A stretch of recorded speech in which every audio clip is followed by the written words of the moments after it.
প্রিয় ছাত্রছাত্রীবৃন্দ,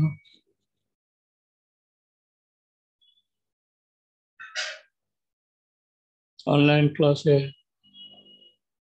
শুভেচ্ছা ও স্বাগত। আমি আতাউর রহমান, তোমাদের স্যার পদার্থবিজ্ঞান।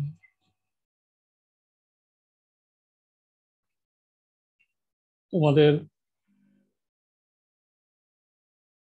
ক্লাস অনলাইন পুনরায় শুরু হলো।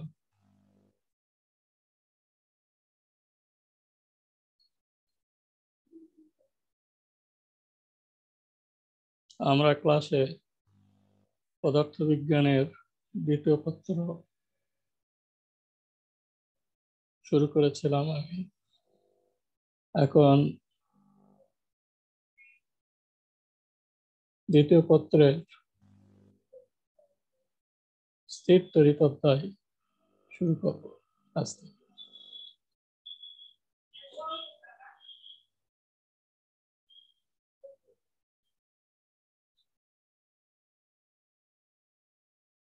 পদার্থবিজ্ঞান দ্বিতীয় পত্রের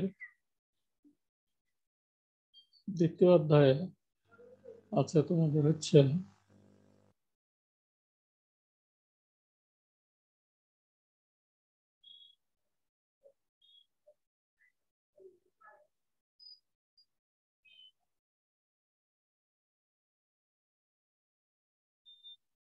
স্থির তড়িৎ। স্থির তড়িৎটা কি, এটা আমাদেরকে জানতে হবে। অধ্যায়ের স্থির তড়িৎ হচ্ছে কি, ঘর্ষণের ফলে এক বস্তু থেকে অন্য বস্তুতে শক্তির একটা স্থানান্তর। তাহলে অন্য বস্তুতে এক প্রকার শক্তি তৈরি হয়, এটা স্থির অবস্থায় থাকে বলেই এটাকে আমরা বলে থাকি স্থির তড়িৎ। শীতকালে আমরা দেখেছি কি, মাথার চুল ঘর্ষণ করলে, চিরুনি দ্বারা ঘর্ষণ করলে হয় কি, ছোট ছোট কাগজের টুকরাকে আকর্ষণ করে। কারণ কি, চিরুনিতে এক প্রকার শক্তি তৈরি হয়, এটাই হচ্ছে স্থির তড়িৎ, যার ফলে কাগজগুলোকে টেনে নেয়। তোমরা এটা বাসায় লক্ষ্য করে দেখতে পারো। এই অধ্যায় থেকে আমরা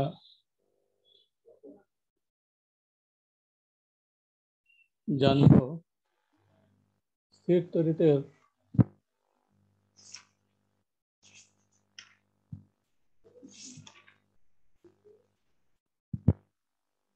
চার্জের কোয়ান্টাম এবং সংরক্ষিত সূত্র ধর্ম ব্যাখ্যা করতে পারবো।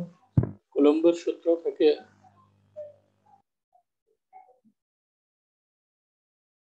ক্ষেত্রতত্ত্বের আলোকে ব্যাখ্যা করতে পারবো। কুলম্বের সূত্রের বিশুদ্ধ সীমাবদ্ধতা ব্যাখ্যা করতে পারবো। এগুলা কি তোমাদের আছে। তারপর হচ্ছে একটি বিন্দু চার্জের জন্য তড়িৎ বল, তড়িৎ ক্ষেত্র, প্রাবল্য, তড়িৎ বিভবের মধ্যে সম্পর্ক বিশ্লেষণ করতে পারবো। এগুলো পর্যায়ক্রমে আমরা আলাপ করব।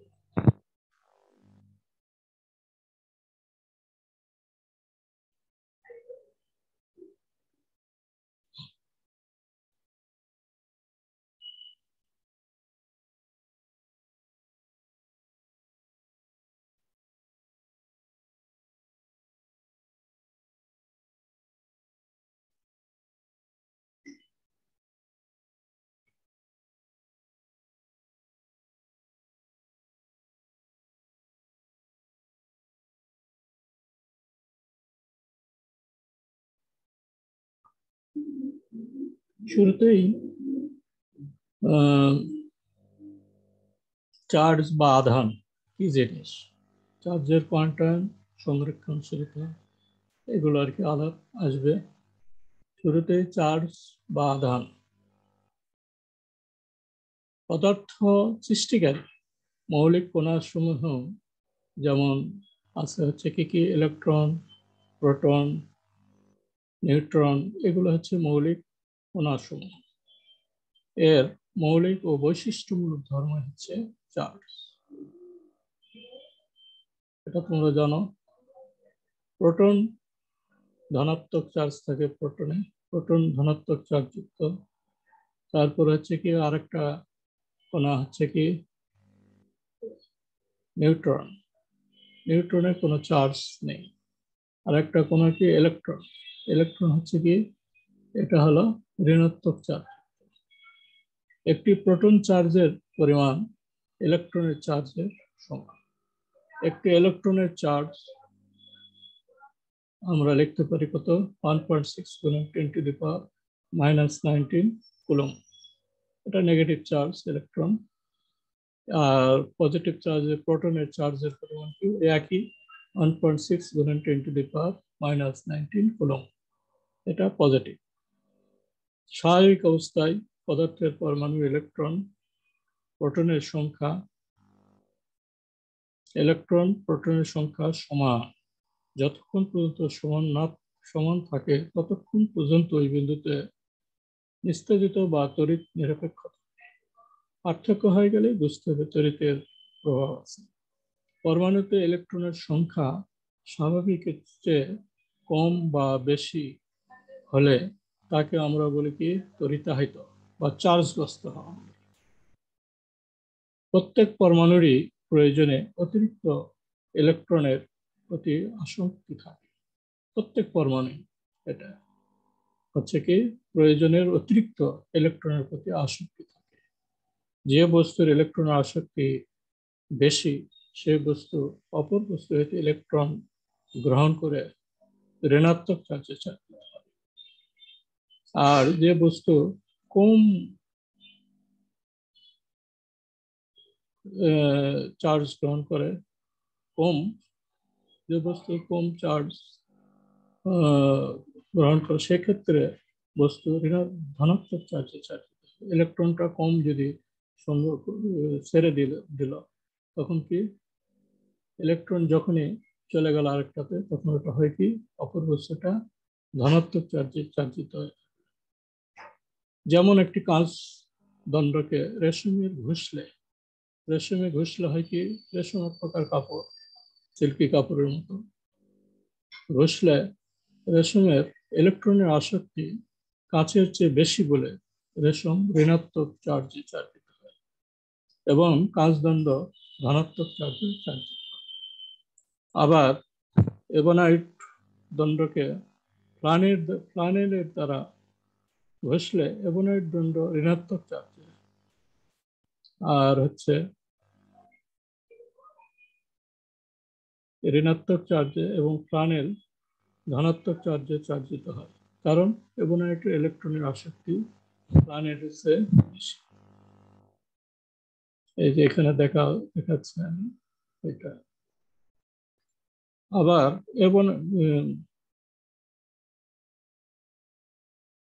চার্জ বা আধানের প্রকৃতি ও প্রভাবকেই বলা হচ্ছে তড়িৎ বা বিদ্যুৎ।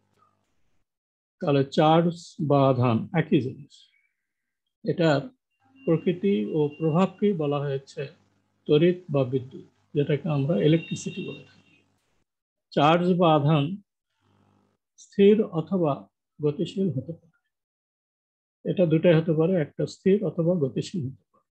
স্থির চার্জের প্রভাব বা ক্রিয়াকে বলা হয়েছে কি স্থির তড়িৎ বা স্ট্যাটিক্যাল ইলেকট্রিসিটি, এটাকে বলা হয়। আবার গতিশীল চার্জের প্রভাব বা ক্রিয়াকে বলা হয় হচ্ছে কি চলতড়িৎ বা কারেন্ট ইলেকট্রিসিটি। তারপর নেক্সট আসবে হচ্ছে তোমার চার্জের বা আধানের কোয়ান্টায়ন।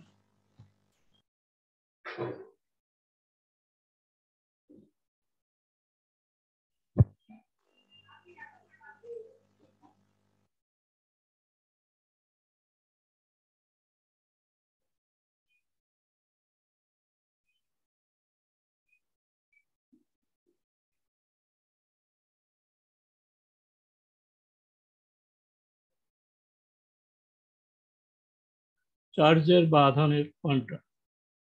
পরীক্ষা নিরীক্ষা করে দেখা গেছে যে কোনো বস্তুকে যে কোনো মানের চার্জ থাকতে পারে না। কোনো বস্তুতে যে কোনো মানের চার্জ থাকতে পারে না, এটা পরীক্ষা নিরীক্ষার মাধ্যমে প্রমাণিত হয়েছে। কোনো বস্তুর মোট চার্জের পরিমাণ একটি নির্দিষ্ট ন্যূনতম মানের পূর্ণ গুণিতক হয়।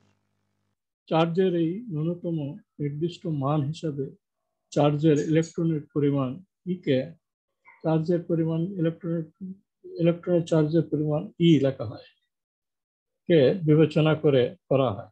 সুতরাং কোনো বস্তুর মোট চার্জের পরিমাণ কিউ ইকুয়াল টু এন লেখা হয়। কিউ হচ্ছে এখানে বস্তুর হচ্ছে কি চার্জ, এন হচ্ছে নাম্বার, থেকে লেখা হয় ইলেকট্রন, নাম্বার অফ ইলেকট্রন। তাহলে নাম্বার অফ ইলেকট্রনের উপরই হচ্ছে চার্জটা নির্ভর করে। ইলেকট্রন ইচ্ছা মতো রাখা যাবে না, কোনো বস্তুর চার্জের মান ইচ্ছা মতো যেহেতু থাকে না ইলেকট্রনের, সেই ক্ষেত্রে বস্তুর মোট চার্জের পরিমাণ একটি নির্দিষ্ট ন্যূনতম মানের সমান। এটা এনটা এমন একটা পূর্ণ সংখ্যা, ধনাত্মক বা ঋণাত্মক দুটোই হতে পারে, এবং এর মানগুলা হচ্ছে কি 1 2 3 4 5 এইভাবে এটা হবে। হ্যাঁ, এটা কোনো ফ্র্যাকশন সংখ্যা আসবে না। সেই জন্য নাম্বার অফ ইলেকট্রন এই হচ্ছে এর মান ওই একই 1.6 × 10⁻⁹ কুলম্ব। কোনো বস্তুর মোট চার্জের পরিমাণ বিচ্ছিন্ন হতে পারে। চার্জ বিচ্ছিন্ন মানের অথবা ইলেকট্রনের চার্জ পূর্ণ সংখ্যার গুণিতক হয়, অর্থাৎ Q equal to ±n number of electron.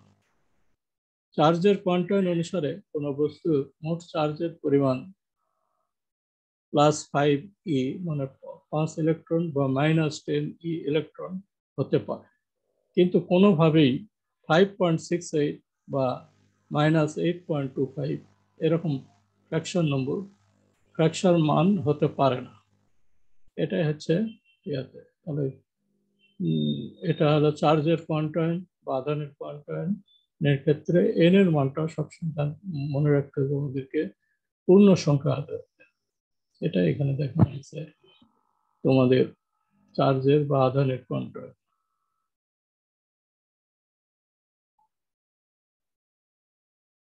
তারপর আসবে হচ্ছে কোনো বস্তুতে চার্জের পরিমাণ 3 গুণন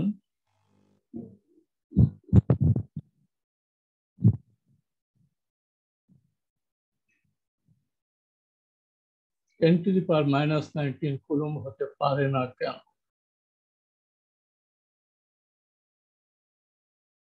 কারণ এখানে দেখানো হয়েছে হলো কি কোনো বস্তুতে চার্জের পরিমাণ কিউ ইকুয়াল টু এন, তাহলে কিউ ইকুয়াল টু হলো 3 × 10⁻⁹ কুলম্ব। এর মান এত 1.6 × 10⁻⁹ কুলম্ব বা একটু ইলেকট্রনের charge. N equal to q e. তাহলে এটা আমরা সূত্র অনুসারে কিউ/ই ভাগ করে মানটা ভাগ করে পেলাম 1.875, যা পূর্ণ সংখ্যা নয়। সুতরাং কোনো বস্তুতে চার্জের পরিমাণ 3 × -10⁻⁹ কুলম্ব হতে পারে না। গাণিতিক সমস্যা দেওয়া আছে, দেখো 1 নম্বরেই 1 কুলম্ব চার্জ কতটি ইলেকট্রনের চার্জ। তাহলে আমরা জানি কি q equal to n number of electron, n equal to q e. N equal to তাহলে মান বসে দিলাম, কিউ এর মান 1, এর মান হচ্ছে আমরা জানি 1.6 × 10⁻⁹ কুলম্ব।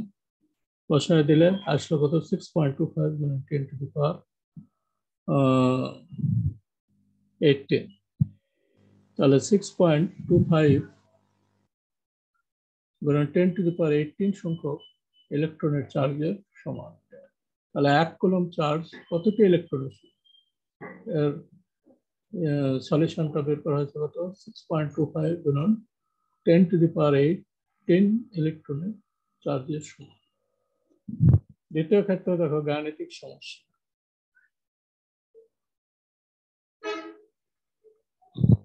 এ ও বি দুটি গোলক দেওয়া হয়েছে, দেখো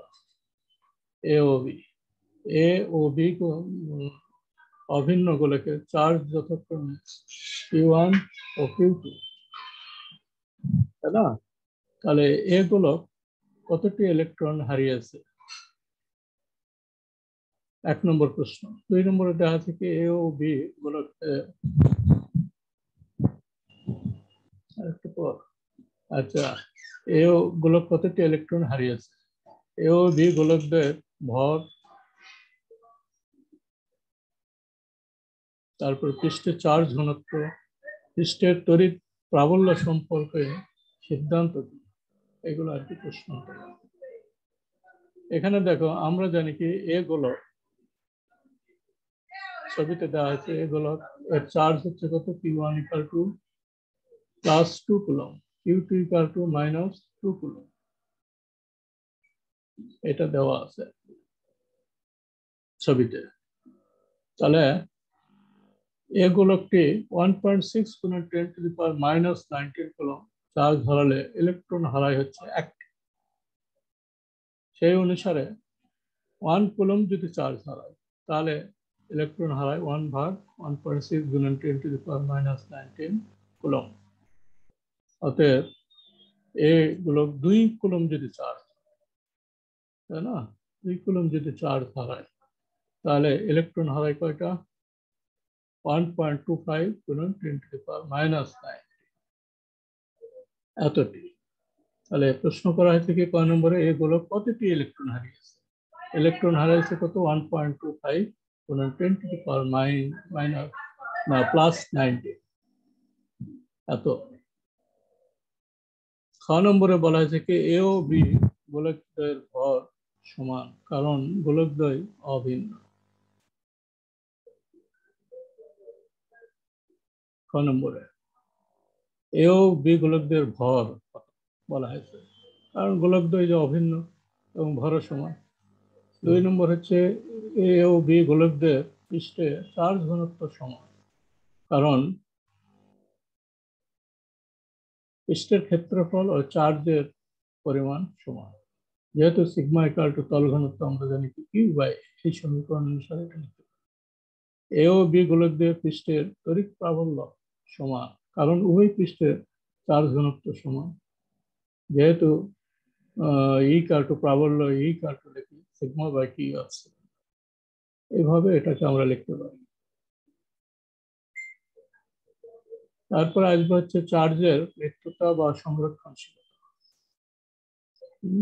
মহাবিশ্বে মোট চার্জের পরিমাণ সর্বদা একই। চার্জ বা আধানকে সৃষ্টি বা ধ্বংস করে। কোনো ভৌত প্রক্রিয়ায় দুটি বস্তুর মধ্যে চার্জের স্থানান্তর ঘটে। একটি বস্তু যে পরিমাণ চার্জ প্রদান করে অপরটি সেই পরিমাণ চার্জ গ্রহণ করে। সুতরাং মহাবিশ্বে মোট চার্জ সংরক্ষিত। এটা তো জানেন, পদার্থকে সৃষ্টিও করা যায় না, ধ্বংসও করা যায়, শুধু এক অবস্থা হয়তো অন্য অবস্থায় রূপান্তর। চার্জের ক্ষেত্রে অনুরূপ, এই জন্য চার্জ সবসময় নিত্য বা সংরক্ষিত, নিত্যতা থাকে বা সংরক্ষণশীলতা একই থাকে। এর কোনো ধ্বংস নেই, সৃষ্টি নেই, শুধু রূপান্তর হচ্ছে। ঠিক আছে, আগামী ক্লাসে তোমাদেরকে আমি কুলম্বের সূত্র, ক্ষেত্রতত্ত্ব এগুলো আলাপ করব। তারপরে একটু বলে নিই, কুলম্বের সূত্র তোমরা 9-10-এ পড়েছো। কুলম্বের সূত্র এর ভিতরে আসবে বিন্দু চার্জ,